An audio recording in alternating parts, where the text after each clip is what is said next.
Luke chapter 11, and I'll begin with the first 4 verses. And it reads, "Once Jesus was in a certain place praying. As he finished, one of his disciples came to him and said, 'Lord, teach us to pray, just as John taught his disciples.' Jesus said, 'This is how you should pray. Father, may your name be kept holy. May your kingdom come soon. Give us each day the food we need, and forgive us our sins, as we forgive those who sinned against us. And do not let us yield to temptation.'" As you're taking your seats, help me introduce the title for today's message. Everyone say, "Lord, teach us to pray." Amen. You may take your seats. Lord, teach us to pray. I'm recognizing already that my voice is a little strange, so your prayers already are being enlisted as I get through this message. But I'll start us anyway.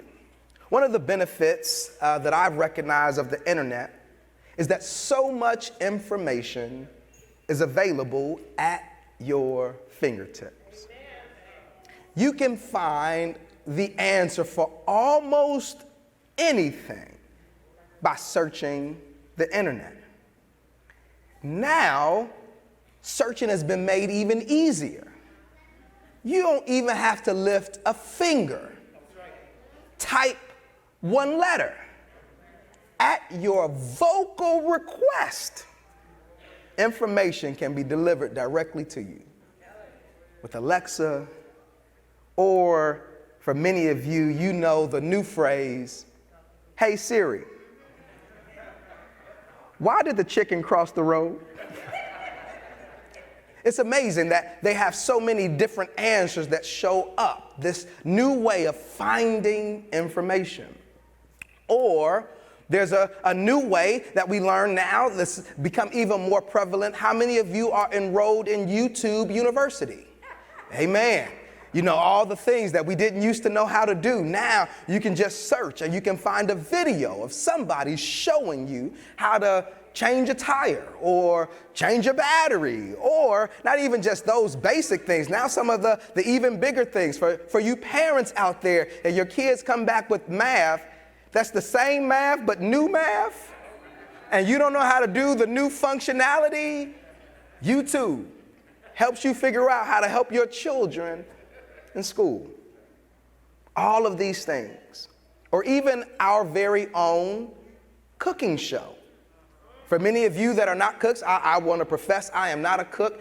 I even used this past week, we leaned into one of our own messages. We did Deacon Dwayne's rosemary chicken. My wife said, "I don't know what to cook." I was like, let's make one of the things that we did on YouTube. And it turned out really good. So like it wasn't a fluke. Like we actually did it without him and it worked. So, you know, sometimes folks like, "Oh, you follow they stuff, and while they there, it tastes real good. Then you do it by yourself, you be like, it didn't taste the same way." No, this one still tasted good. So please check it out. So you can learn all of these things. Just go on YouTube. You can learn almost anything. And now those are free services, but they even have paid services like master classes, right? Where you can learn from some industry leaders in their particular fields that can teach you from how to sing, to how to shoot, to how to go into business, to how to start your own business, to how to write a book. All of these things available just by search. And of course, some of you, you've leaned in even more. We don't have time to fully focus, but we want to be able to do it as we're moving. So now you can just throw a podcast on in your car. You can be in between learning brand new things right? And sometimes they have vodcasts as well. You can still get videos. But now you can listen to some of your favorite people talk about different issues and topics to help you pick up more information, gain brand new perspective. When I tell you that the world is now replete with opportunities for learning, and it's so true. And we've recognized that apparently this is a huge market share. Like, this is a really good thing. The world is telling us that people actually want to learn stuff. They actually want to get more information. This is great. It's so good that now social media has jumped on. And in brand new advertisement, we have TikTok Taught Me. TikTok Taught Me. All the stuff that I thought that I was doing right, now I figure out I was doing it the wrong way. You're right, you got the neck pillow that you were supposed to wear on the airplane. Apparently it's been worn the wrong side. You twist it around. Who knew? Right? Brand new way to open your freeze pop. All y'all that had popsicles all your life and you've been stuck there trying to get your teeth to get the edge. All you have to do is just pop it in the middle and you could have been having it real quick, right? TikTok Taught Me.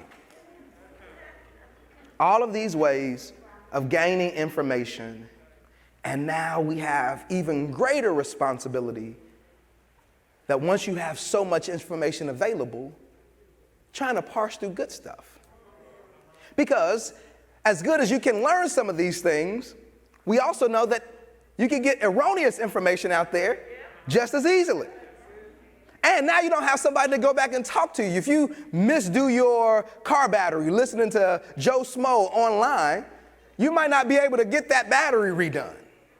So how do I now justify, verify I'm getting good information? It takes a little bit more time, and depending on what you're doing, you might have a little leeway. But one of the things that we do know is that the higher the stakes, the more important the thing is that I'm trying to do, the more expectation that I need maybe just a little bit more than just a video. I imagine right now, if any of you were going to school or you were taking your kids to school and you found out that the chemistry teacher said, you know what, I think, I'm a pretty smart guy. I turned on YouTube, watched a couple of videos. I'm here to teach the chemistry class. I imagine many of you probably wouldn't feel as comfortable learning from this particular individual. Imagine, if you will, you finally get on a flight, no flight has been canceled, and the pilot picks up the microphone and says, hey guys, I want to let y'all know this is my first flight. I've watched or listened to 7 podcasts, and I feel very confident in my ability to deal with this plane. I imagine many of you would find the exit quickly. And maybe even worse, you go in and your doctor says, hey, it's time for surgery. And they say, you know what?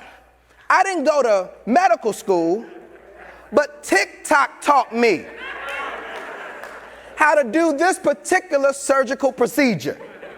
And since I have such great hand-eye coordination, I think you're in good hands.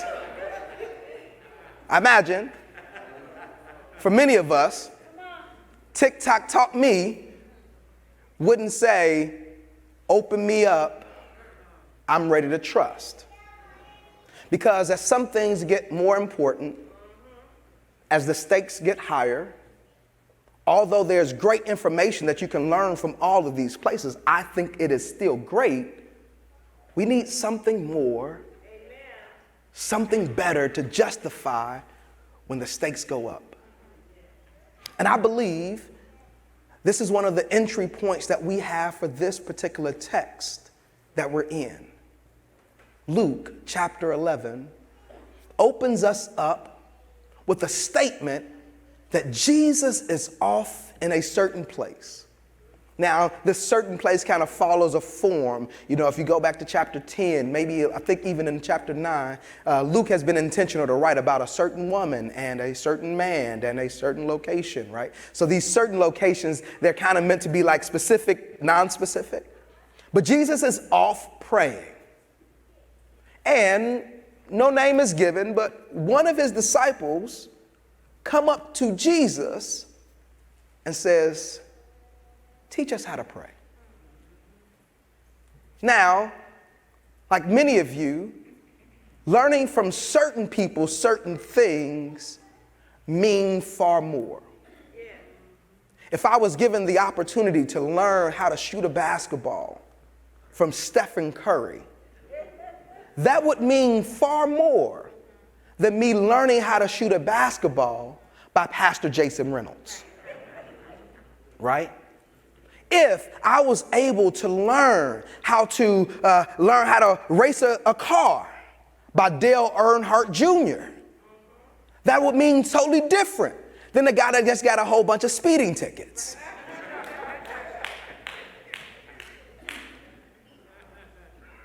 And this disciple now goes to Jesus, someone with venerated ability, and says, as a follower of yours, as someone who has seen much of what you've been able to accomplish, teach us how to pray.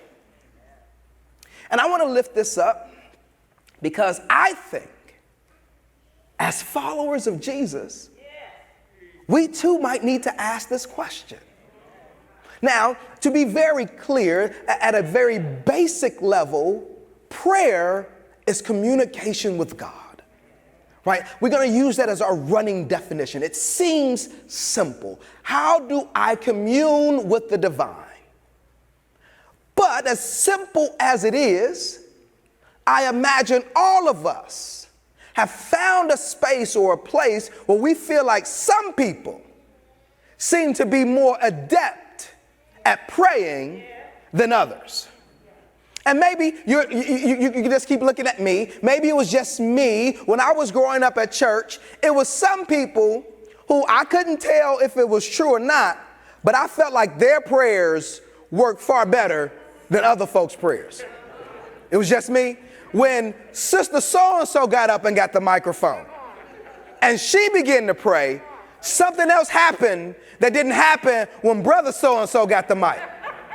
Brother So-and-so had a good heart. He was a great servant. You know what I'm saying? He would always be around the church. He just wasn't the guy that I would have ran to when it came time to pray.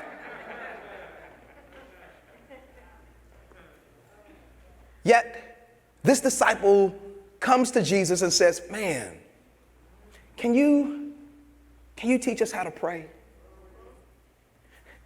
I don't know if it's a right way or a wrong way. What I can say is I've seen something in you that makes me say, teach me. Now, the lead up to this, and this is important, is that Jesus, especially in the book of Luke, is regularly found praying. Luke identifies the opportunities for Jesus' prayers probably more than any other of the gospel writers. He is very in tune to making sure that we know that Jesus had a vibrant prayer life. In Luke chapter 3, in the middle of Jesus' baptism, Jesus is praying during his own baptism. John is going through baptizing all these folks. Jesus shows up, and instead of just waiting for John to pray over him, Scripture says as he's being baptized, Jesus himself is praying. And as he is praying while baptism, that the very skies open up and God's voice descends down. This is my beloved Son. If there's a prayer that you know is working, is when you talk and you hear something back. Right? So Jesus is praying. Chapter 4, Scripture tells us that Jesus will often kind of go away, that he is found in an isolated place. Ain't nothing else vying for his attention. He's not on his phone. He's not reading a tablet. He's not doing something else. He is separated from everything else. And chapter 4 doesn't say he's praying, but it's assumed that he's praying because we constantly see this consistent habit of Jesus separating from others to align and connect in prayer. Isolated place. No distractions, just talking. Chapter 6, verse 12 tells us that Jesus goes up to a mountain and begins to pray, and he literally prays all night before he selects the 12 disciples / apostles.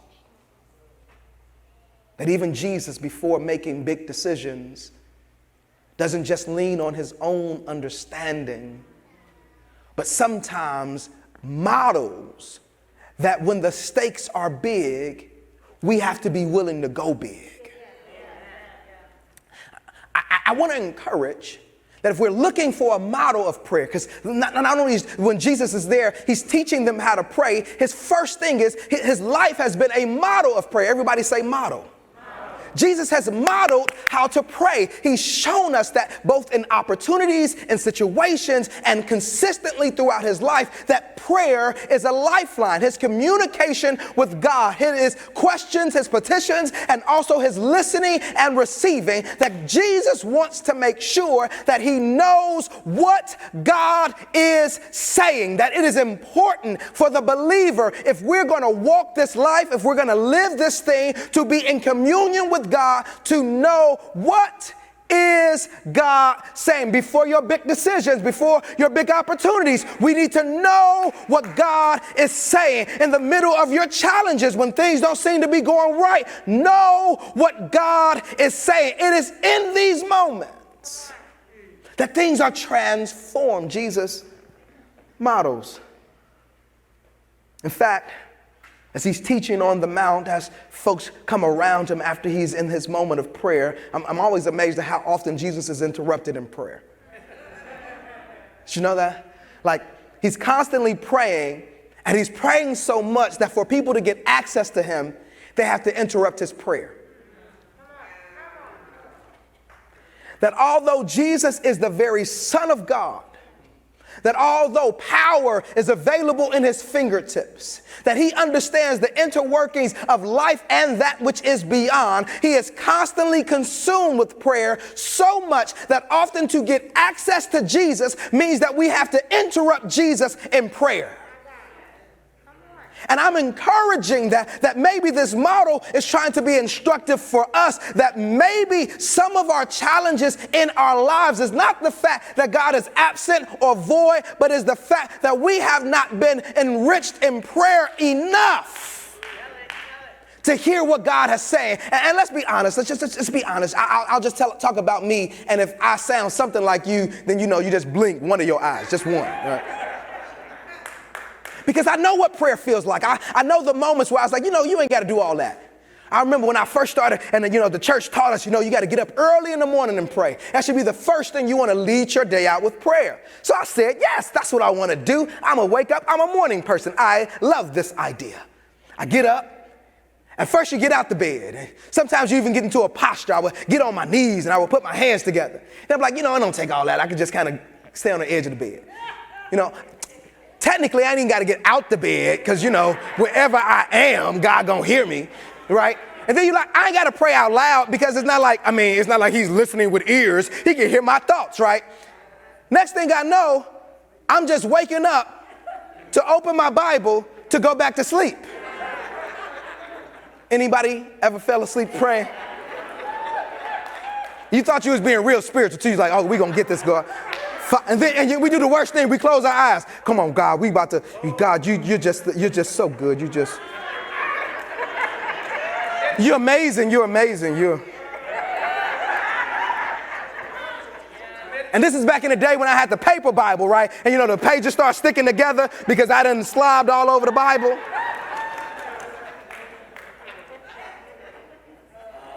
Because sometimes Jesus is showing us, he's modeling for us that prayer actually costs something. It is very correct. You are right. It doesn't take a whole bunch. God can hear everything, but it takes a lot for us. Because sometimes prayer is not just to change the situation. Sometimes prayer is to change us. I want you to hear this. It is not that prayer has been ineffective because it has not always brought the desired end that you want. prayer sometimes can be ineffective because we keep fighting the change that God is trying to do in you.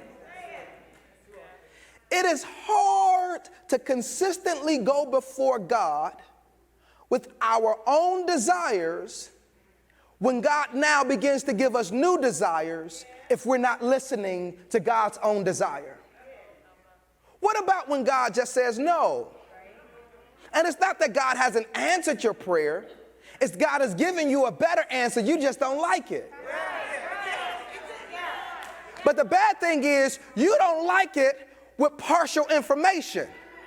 God loves it with full information because he knows that sometimes if God was to give you what you actually asked for, it will be far worse than if you didn't get anything at all.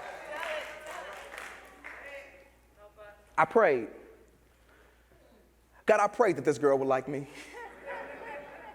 God, she is beautiful. She's amazing. God, I prayed for her. God, I know you want me to have her because I can see her. She believes in you. I believe in you, Lord. I can't understand a life without her, God, so I know you can't understand one. Come to find out, she, not all she's, but this particular she, was crazy. She knew Jesus because she needed to know Jesus. Because she had some challenges that only Jesus could deal with. And Jesus was trying to get me out the way, but I wanted to deal with them. And so I got dealt with. There are times, right? Jesus goes, he says, he sits there, he labors, he's praying all before big things. Lord, teach us how to pray. First, he says, look at the times that I've prayed. Look at my motto. I don't just pray when I'm in trouble. I don't just pray when things are good. I pray all the time. I pray regularly because I know that I don't know what today is going to bring. Today could be the best day of my life. It could be the day that God opens every single opportunity that I've been hoping and waiting for. And for me to be prepared, I need to be in line with what God has for me. And since I don't know what is down that road, let me pray to be ready. And today could bring some of the most cataclysmic things that I've ever seen. But it doesn't matter because I've been praying. And the same God that was with me yesterday, the same God that brought me over last year, the same God that got me out there will get me through. Now I need to be praying. He says he modeled it. He comes to him. He says, I see how you've been praying. And he puts this last piece on there, right? Verse 2, he says, now teach us like, John gave to his people. That there was an idea that your prayers would model your leader. That in the tradition, they would give out certain types of prayers. You can tell who was following who by the type of prayer that you would pray. That it would model the one that you were following. Jesus, knowing this, he actually gives them something. Now, many of you have heard the elongated version that you would find in Matthew chapter 6, verse 9 through 13. It is similar in fashion, but there are a few pieces missing. Many believe that this might be the more original or the initial prayer that he taught his disciples to pray. We often call it the Lord's Prayer, but truly it probably should be called the disciples' prayer because this is not what the Lord was praying. This is what he taught the disciples to pray. And he says, this is what you ought to do. This is how you ought to pray. Not only does he model, but he gives a lived-in example. That Jesus didn't leave them out there without knowing how. That when you don't know what to say, when you don't know how to pray, you don't even have to figure it out all by yourself. All you have to do is lead into the words that he already gave you to pray. That his words are so effective that what he said then is still beneficial now. And if you have the ability to repeat what he said then, you can still get power for your life right now.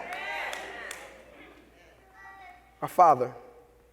Now the original one was the one that Matthew goes to, which art in heaven. This gives no location. He says, Father, may your name be kept holy. May your kingdom come soon. I love the way that Jesus kind of puts this thing. They call it 5 petitions that are here. There are 2 thy or your petitions and 3 us or I petitions. Thy petitions or your petitions are the things that we say for God. May your name be kept holy.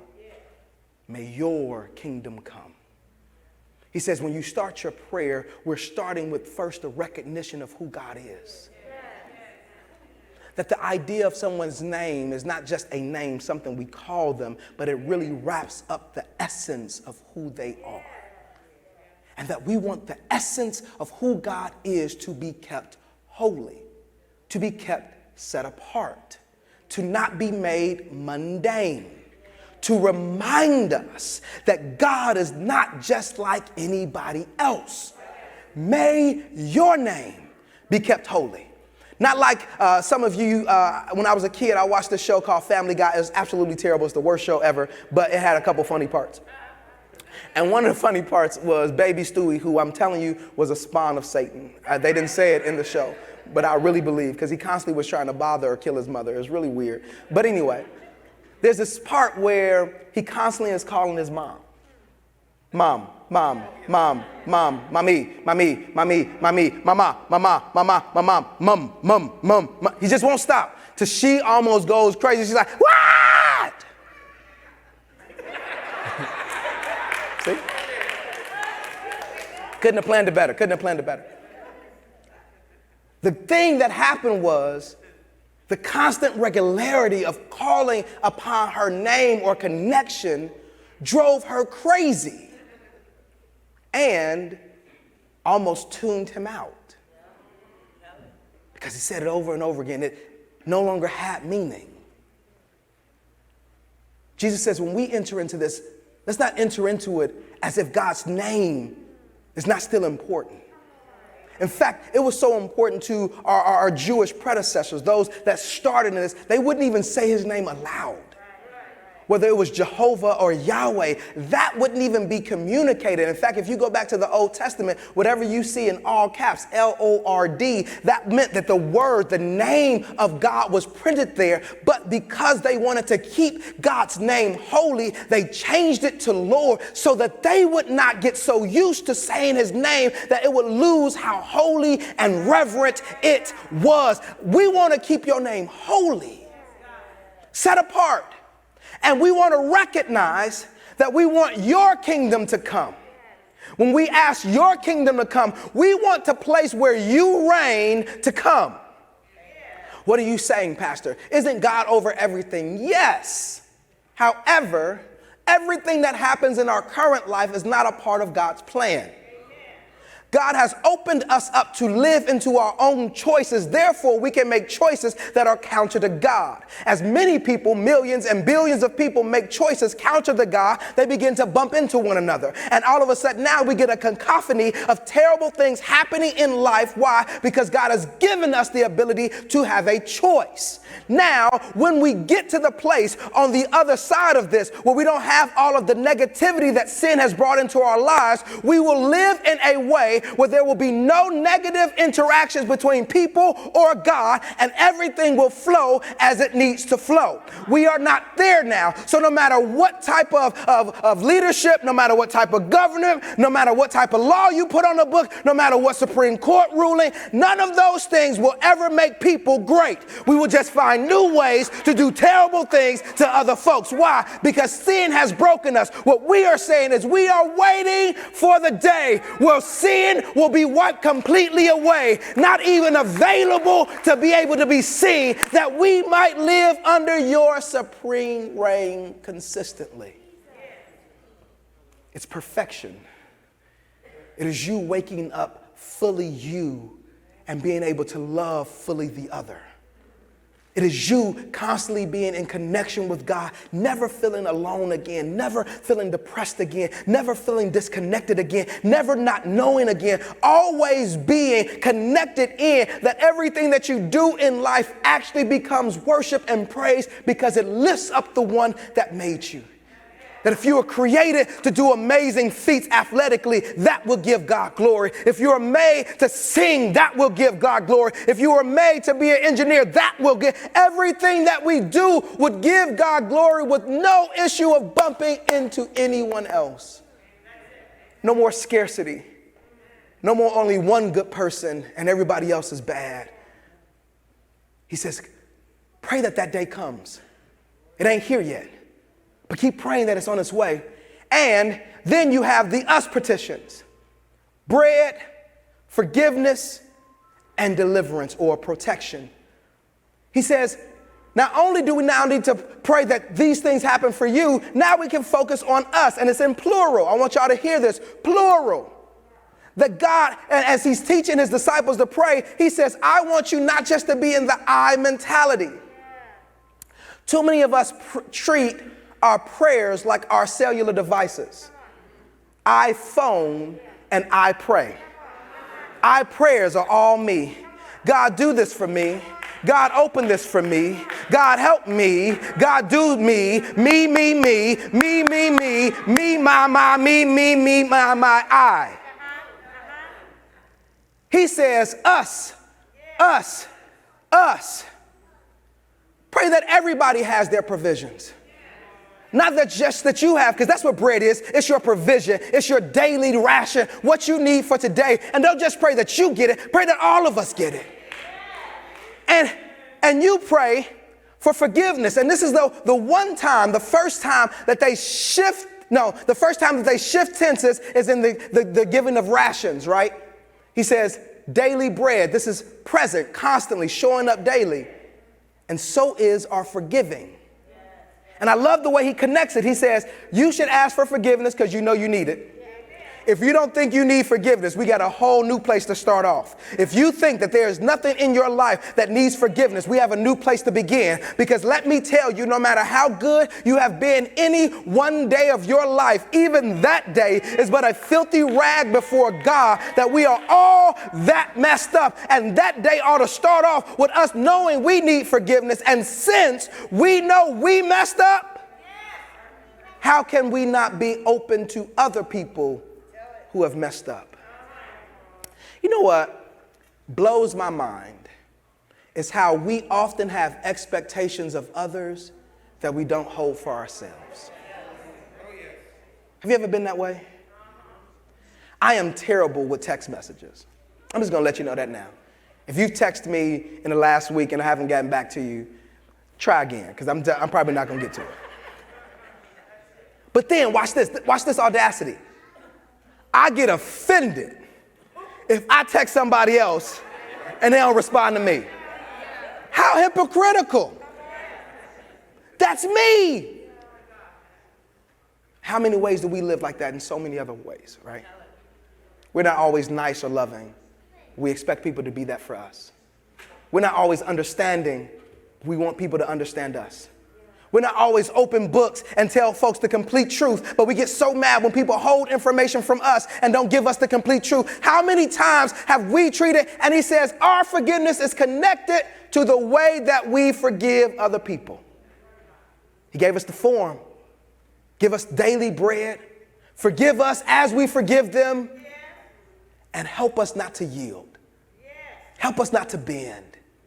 Help us not to fall for the temptation that is in front of us. There are all these things out there trying to pull us away from God. God, we actually need you to help us stay with you. He says, this is how you pray. And then he goes on even further in the rest of the story. I'll read this part and then I'm finished. He goes in verse 5, chapter 11, verse 5. He says, then teaching them more about prayers, believe that this probably happened at a different time. He used this story. Suppose you went to a friend's house at midnight wanting to borrow 3 loaves of bread. You say to him, hey, friend, a friend of mine has just arrived for a visit, and I have nothing for him to eat. And suppose he calls from his bedroom, don't bother me. The door is locked for the night, and my family and I are in bed. I can't help you. He says, but I tell you this, though night, he won't do it for friendship's sake. If you keep knocking long enough, he will get up and give you whatever you need because of your shameless persistence. And so I tell you, keep on asking. You will receive what you ask for. Keep on seeking. You will find. Keep on knocking. And the door will be open for you. For everyone who asks, receives. Everyone who seeks, finds. And everyone who knocks, the door will be open. Now, this to me is huge. In teaching how to pray, not only does he model it for us, not only does he give us a form, an actual example, but then he tells us that sometimes your prayer can't just be a one and done. Now this has been theological dense for me. And let me tell you why. Because I am of the belief that what God is going to do, God is going to do.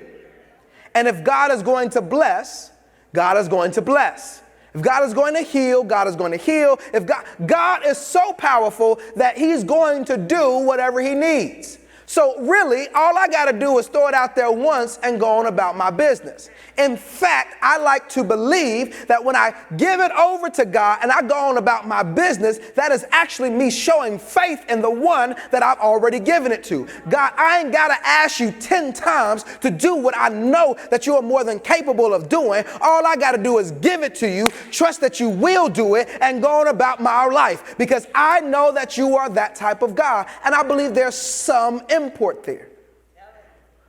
But Jesus says, but there's another thing that needs to happen on the process to getting what God wants you to have. Sometimes you have to be changed in the process so that you can be ready for the blessing when it comes. Because if you don't go through the challenge of the consistency, you might not be ready on the other side. So I'm watching TikTok the other day. And as I'm watching TikTok, there's a story that comes up, and I always watch stories about, animals. I love dogs. And so as I'm going through and watching these dogs, there's this story about this this horse that comes up. And I'm not into horses at all. Like, that's not my thing. But I'm watching, and this baby horse was just born. They're super excited. It's laying on the ground, and they can't wait for this horse to get up. The horse gets up. It stumbles and falls down. They said, oh, don't worry, this is part of the process. It's going to be fine. All of a sudden, it falls down again. Then soon it just lays on the ground. Now, this is problematic because the horse has to be able to get up because it has to suckle at the mother. If it does not get up and suckle at the mother, it will die.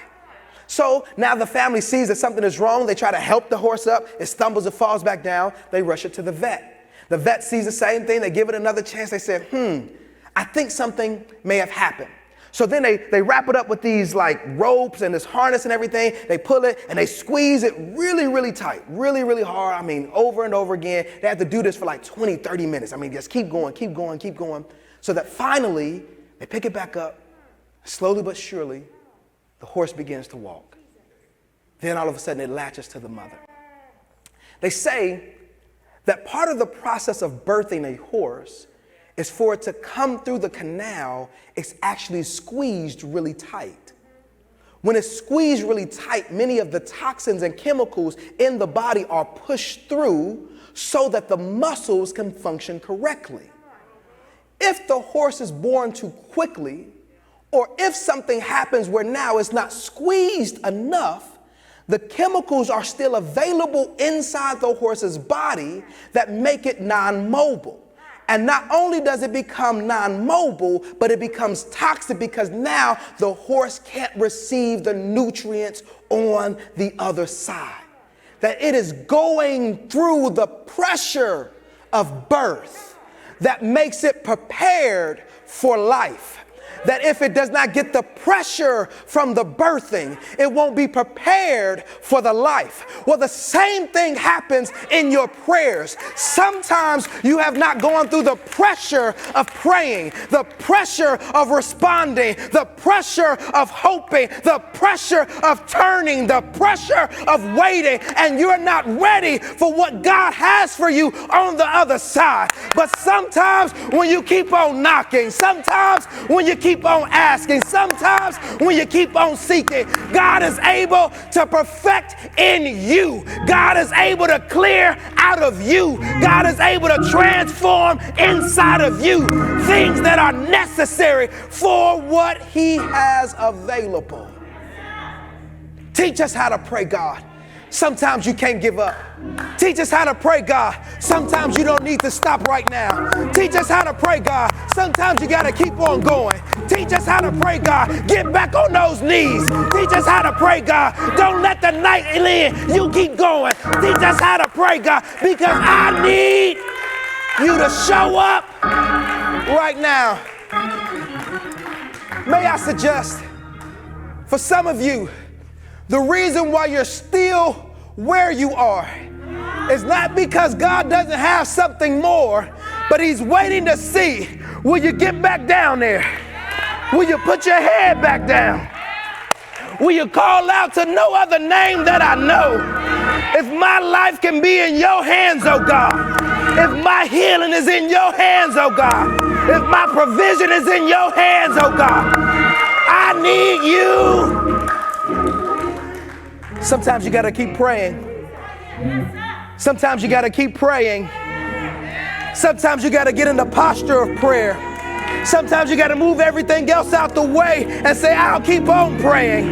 I'll pray until it changes. I'll pray until it changes. I'll pray until it changes, God. Jesus says, keep on knocking. Don't you stop. Don't you give up. It's on its way. Don't you give up. It's on the way. Don't you give up. Last but not least, I was listening to this sermon by Tony Evans, another favorite. And he mentioned this thing that sometimes the way that he understands prayer is our earthly permission for heavenly intervention. I said, whoa, okay, all right, Tony, you saying something there, brother, you saying something. He said, so oftentimes we think that God moves independent of us, and there's truth to this. But in our lives, we have to recognize that there's something else happening that we don't see. What prayer reminds us is that the physical realm that we live in is not the only realm by which things are happening in. God is in a heavenly realm, but there's also a demonic realm. And sometimes the very things that God has released for you are not coming to you, not because God hasn't released them, but because there are demonic forces that are blocking the very things that you need. So your prayer is now you entering into the armor that God has for you so you can begin to war against the demons against you, so you can receive the very thing that God has promised you already. He said, our challenge is since we can't see it, we think it ain't real. So we give up too early. But sometimes you got to get back down there on them knees so you can tell the enemy, I'm not going to stop with you getting the victory in my life. I'm going to trust. Pray until it happens. I'm going to trust. I'm going to open my mouth. I'm going to trust.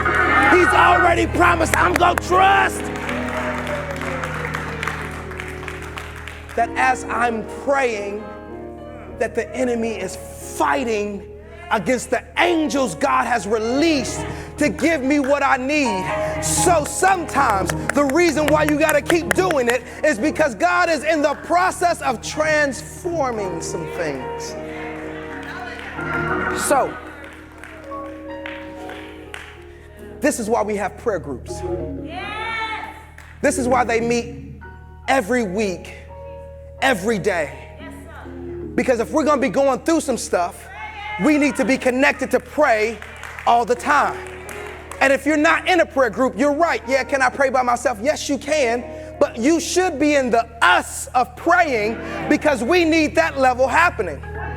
This is why we're going to have our prayer walk, because there are some things that God is still yet releasing for our ministry and for our lives, and we need to be connected to do it. And we need to get up early. We need to fight through the traffic. We need to push ourselves to do it for 7 days straight to make sure that what the enemy is trying to block, we will punch our way through so that God.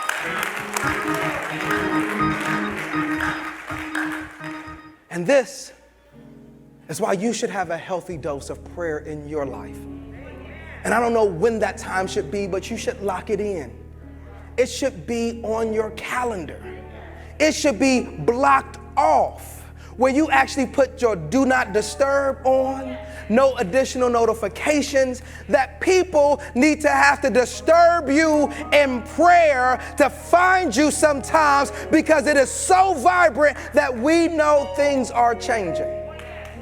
Lord, teach us how to pray. I know that they said TikTok taught me, but what happens when the Lord of Lords learns you the right things to do to transform your life? Lord, teach us how to pray. Pray with me.